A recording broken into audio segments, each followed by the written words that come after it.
This week in the parish of bourses and market structure, ETFs exceed stocks. The crumbling AMEX CEESEE Corporation, IBKR, joins the S&P 500 and NCDEX is funded. My name is Patrick Young. Welcome to the Bourse Business Weekly Digest. It's the Exchange Invest Weekly Podcast, episode 311.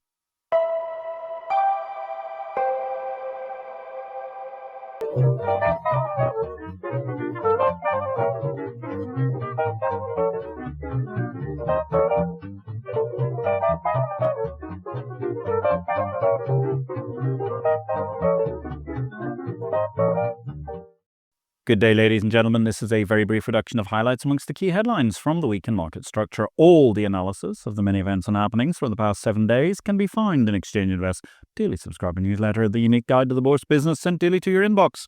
More details at exchangeinvest.com. Over in BitCarnage, it's been a case of the sword of AI Damocles. I couldn't agree more with Brian Armstrong, the boss of Coinbase, that employees need to learn AI, but just threatening dismissal. Is management becoming only a crypto boss?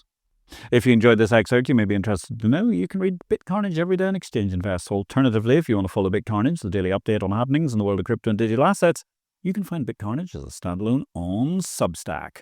This week in exchanges, here's a wacky statistic via Bloomberg. It shows the extent of index mania. There are now more listed US ETFs than there are stocks.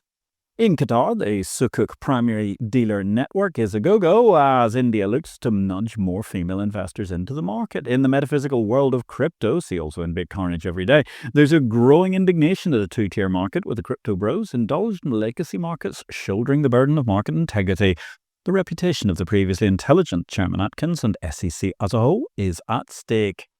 The CFTC is now a Nino chairman, that's nominee in name only, who looks more likely to marry Taylor Swift than get approved, as I noted during the course of the last week in Exchange Invest, which you can subscribe to at exchangeinvest.com. The CFTC itself is now just one frenetic acting chairman, who will presumably be humming All By Myself from the middle of this week as she walks the corridors of power in between racking up the air miles.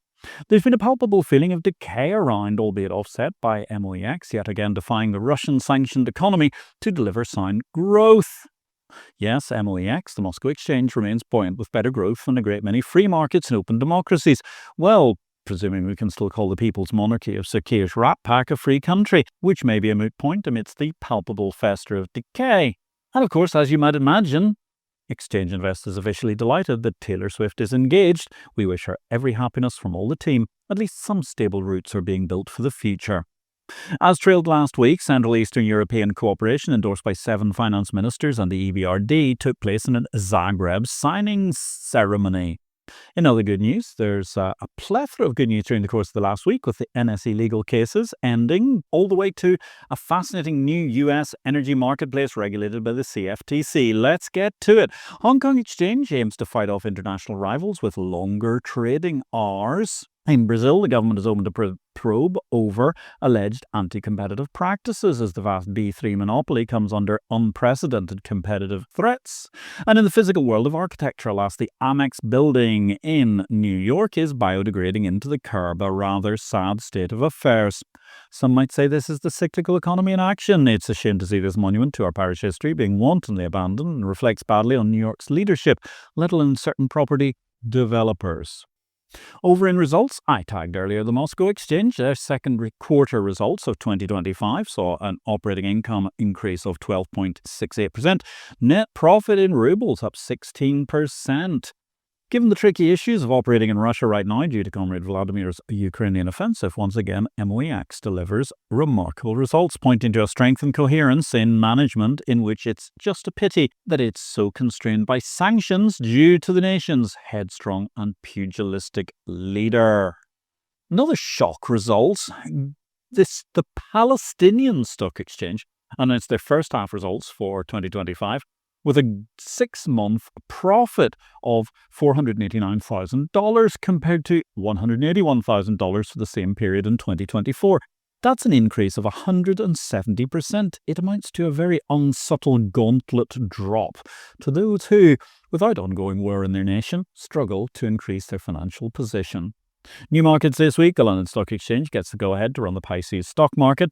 That would be the FCA, run by the guy who used to run the LSE, not LSEG, giving permission to LSE to open a new market. Some might call that incestuous. Others might say even Australia hasn't been quite that bad. Thanks for listening to Exchange Invest Weekly. We welcome your feedback. You can contact me directly, patrick@derivativesvision.com, with any comments. Meanwhile, if you enjoyed this show, we would welcome you giving us a thumbs up. Or if you have time, a positive review will always be welcome, wherever you find this podcast. In deals, not such a wildly busy week, but one key standout. The NCDEX, the National Commodity Derivatives Exchange, is expanding into equities. The pivot is on with a rapid completion to their $58 million, 500 crore rupee funding round. And we're back, ladies and gentlemen. If you fancy some financial insights of moving pictures, check out our live stream Tuesdays, 5 o'clock London time, that's 1700, midday New York time. It's the IPO video live show. We're going to be coming live from London this week, albeit our guest is in the good old USA. You can catch the back episodes on LinkedIn, YouTube via IPO-VID. And our guest coming up on Tuesday from DC to Argentina is none other than the esteemed academic and policy wonk, Dan Mitchell. Check in for that show, which should be an epic start to the new season. Our book of the week this week is The Firm, The Story of McKinsey and Its Secret Influence on Business by Duff McDonald. Shows just when it's worth hiring these gurus and when they're full of smoke. Product news this week. China has issued guidelines to strengthen the national carbon trading market. The BSE, Bombay Stock Exchange, they announced that they were going to roll out a pre-market trading system, almost immediately followed by NSE, who proposed to roll out a pre-open trading session for index and stock futures. That's all going to be happening on December the 8th, pending SEBI approval.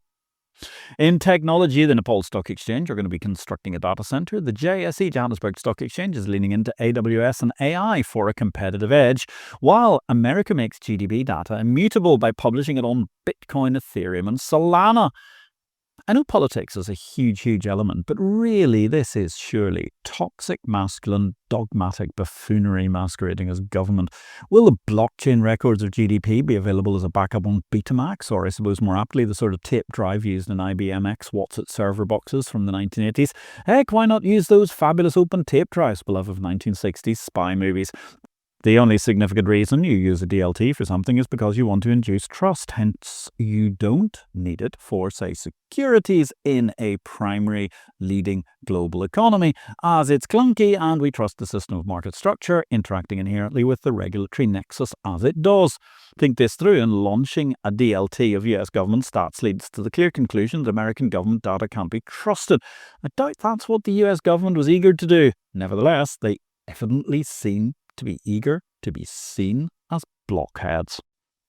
Meanwhile, the Bourse Istanbul, they are looking to shorten the settlement cycle for instruments traded there in cash markets on December the 31st, 2026, meaning BIST Istanbul will go T+1 ahead of the UK and the European Union. In regulation news, the US Appeals Court has ordered the SEC to review short-selling rules, and Acting Chairman Pham produced quite a remarkable breakthrough, announcing an FBOT advisory to provide regulatory clarity for non-US exchanges. La Femme Fatale has rewritten the rulebook on what was once a passive, arguably even supine concept. Acting chairman. Given her travel schedule, she can't ever be accused of being ready to hand over a pre-warmed chair to a chosen successor. Then again, now Brian Quintense is resolutely Nino, as in nominee in name only. Hopefully he can keep the I-16 day job. If La Femme's sublime campaign to be the next CFTC chairman is not successful, I have no idea what the consequences will be, but somewhere some family members need to be prepared. The alleged Hillary meltdown when she got Trump to the presidency is likely to look like a micro-tiff by comparison. Over in career news, Alex Gerko earned £682 million, that's a handy $833 million, from his trading firm XTX in 2024. And then there was one Commissioner, Christian Johnson, announced her departure of the CFTC with a stirring speech about warnings in what could be the risk coming up. At the same time, questions are being asked: how much longer will Joe Longo remain chairman of ASIC, the Australian regulator, and Dr. Islam Azam has been appointed executive chairman of the Egyptian Exchange.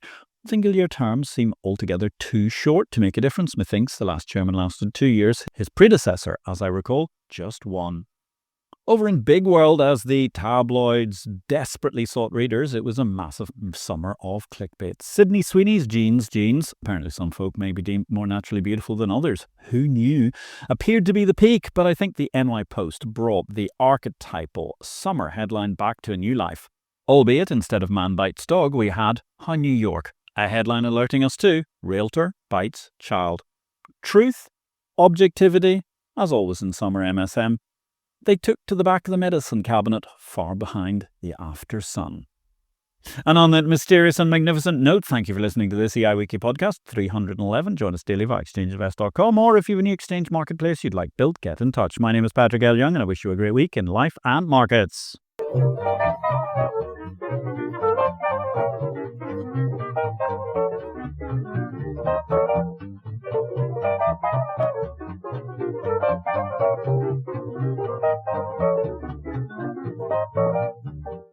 This show relates to the business of bourses. It is not to be construed as investment advice, nor are we making any investment recommendations. Please consult an investment advisor before you make any investments, and for goodness sake, do your due diligence and do not make investments without complying with the regulations in your home state. Exchange Invest cannot be held responsible for any investment decisions made as a result of our program, which is for entertainment purposes only. The material herein is copyright Patrick L. Young at the date of publication, while our music and sound effects are sourced from copyright-free sources. Thanks for listening to Exchange Invest Weekly, the exchange of information.